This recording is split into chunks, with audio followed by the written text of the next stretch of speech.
Saya dulu punya seorang kiai yang begitu dekat, walaupun saya tidak berguru kepada beliau.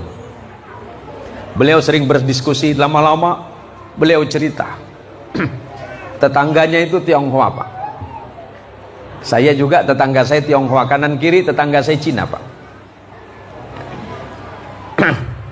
Dan insya Allah jamaah banyak tahu bahwa rumah saya itu kanan kiri itu, ini Buddha, ini Kristen, yang di depan Kristen, yang di sebelah sana Buddha.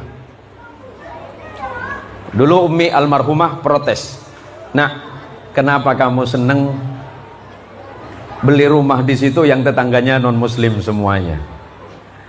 Jawaban saya sederhana, "Mi, pertama karena Allah mentakdirkan saya di situ. Yang kedua, mungkin saya bisa memberikan manfaat untuk mereka." Alasannya apa? Mereka tidak mungkin baca Quran. Wong Cino lambok boten ngertos, Pak, masalah Quran. Gak mungkin mereka baca Quran, gak mungkin mereka itu baca hadis. Tapi yang mereka baca adalah saya. Sebagai seorang muslim pasti dia membaca saya. Kalau saya baik menunjukkan sikap dan akhlak saya sebagai muslim, pasti mereka berkata, "Oh, ternyata Islam itu baik." Karena saya mendapat cerita dari seorang ulama yang sudah wafat, namanya Kiai Subki Zayyadi. Beliau itu punya tetangga dulu di Paritwan Salim. Ada yang tahu Paritwan Salim, Pak Siantan? Ya, Perwasal. Punya tangga namanya Pak Afiong, Cina.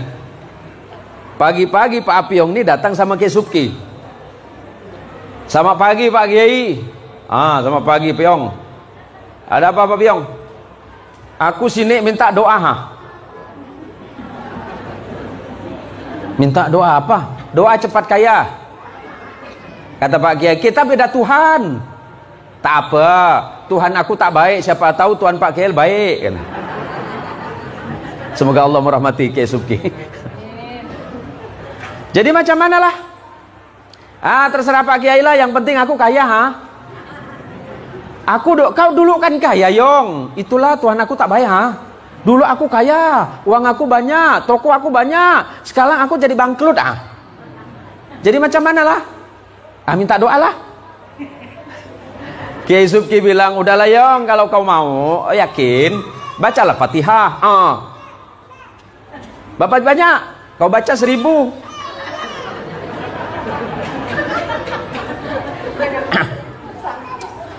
Api yang tak tahu apa itu Fatihah, Kiai Subki tak tahu apakah Ayong ini percaya apa enggak.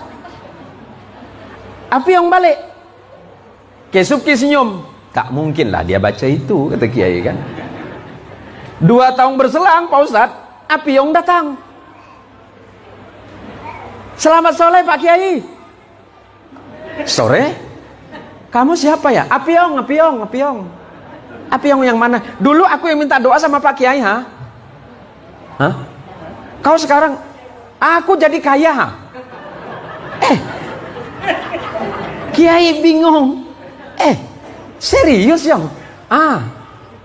Kau dulu baca apa? Pak Kiai suruh aku baca Fatihah. Iya, aku suruh baca 1000. Kau baca, aku baca. Macam mana kau baca? Fatihah.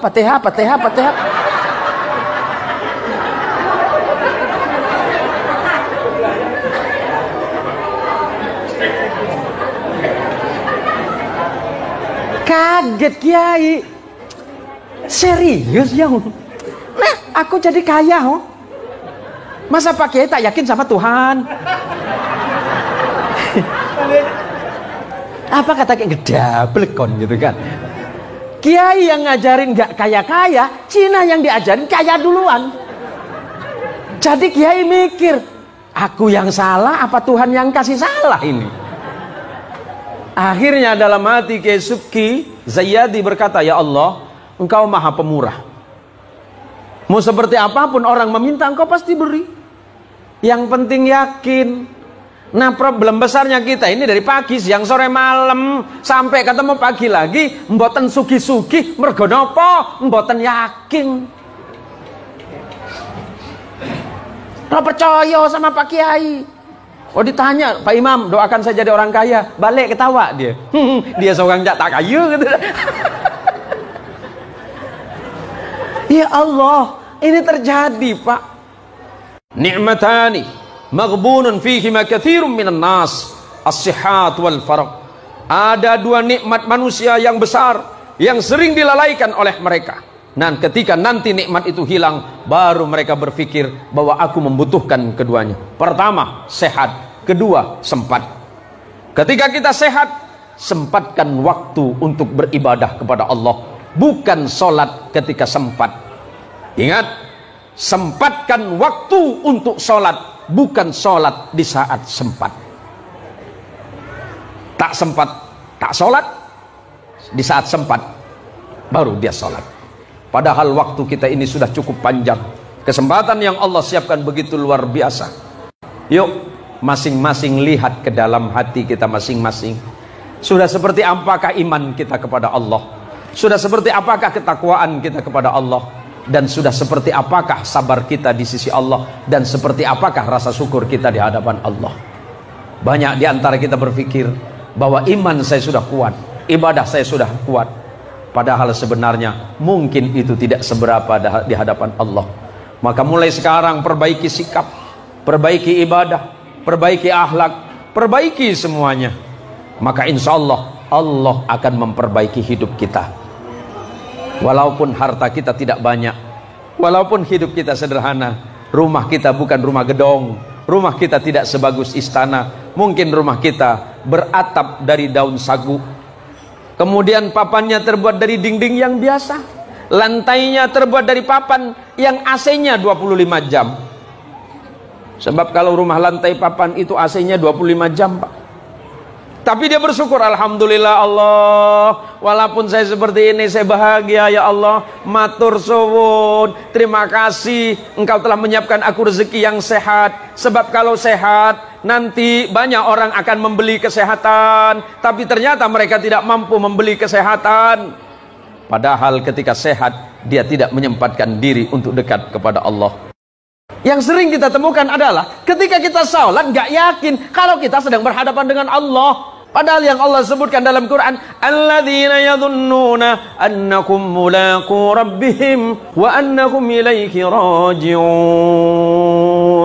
Orang yang sholat madhep saking Gusti Allah itu yakin, Allahu Akbar. Hatinya berkata, ya Allah, aku tidak melihatmu, tapi Engkau sedang melihatku. Aku tidak mendengarmu, tapi Engkau mendengarku, ya Allah. Tunduk kepada Allah. Nek kulo kali jenengan sholat Pak, mulai dari takbir sampai salam, enggak ada satupun yang ingat Allah.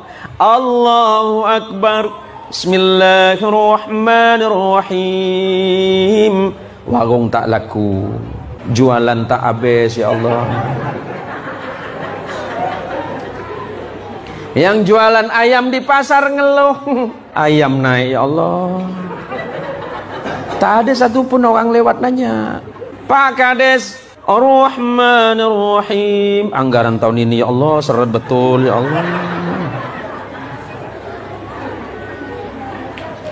Persoalannya apa? Hatinya nggak nyambung. Kalau hatinya sudah nyambung kepada Allah, dia memiliki keyakinan Allah melihatku, aku tidak melihat Allah. Allah mendengarku, aku tidak mendengar Allah. Apapun yang aku ucapkan Allah tahu. Kadang-kadang kita ini sebelum sholat problemnya banyak. Problem yang banyak di luar sholat, dibawalah ke sholat. Sama dengan ibu-ibu yang kehilangan dompet. Ibu yang kehilangan dompet sebaiknya nggak usah datang sama dukun. Dukun itu suka bohong. Tapi ibu sholat insya Allah ketemu dalam sholat. Dompet yang hilang, Allahu Akbar, alhamdulillahi rabbil alamin, Ar-Rahmanir-Rahim, Maliki yaumiddin. Mulai merayau pikiran, tadi aku dari pasar, mampir mana ya? Oh, akhirnya dompet ketemu waktu waladhdallin. Di mana? Aku taruh di atas lemari. Persoalan hidup dibawa dalam sholat. Bagaimana Allah akan mengeluarkan kita dari persoalan?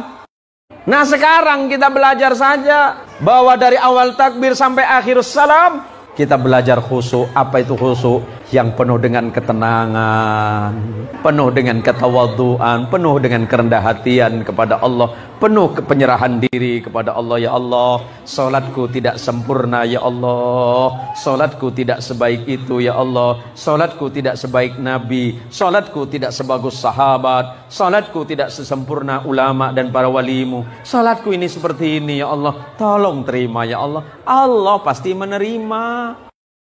Kadang-kadang ada yang malah ngomong gini, ngapain sholat? Ngomong sholat aja nggak kaya-kaya. Atuh ibu, kia ta ibunya. Sholat teh, kita ini sholat dari takbir sampai salam nyaris tidak ada satupun yang ingat kepada Allah. Nah mulai sekarang, kapan kita ingat? Paling tidak waktu takbir, takbiratul ihram, takbir yang pertama, sedangkan takbir berikutnya disebut dengan takbir intiqal. Takbir kenapa yang pertama disebut dengan takbiratul ihram? Sebab takbiratul ihram adalah takbir yang mengharamkan mengingat selain Allah di dalam sholat. Ada batas. Pun Anda sudah sholat, yang wajib Anda ingat hanya Allah, bukan mengingat kepada yang lain.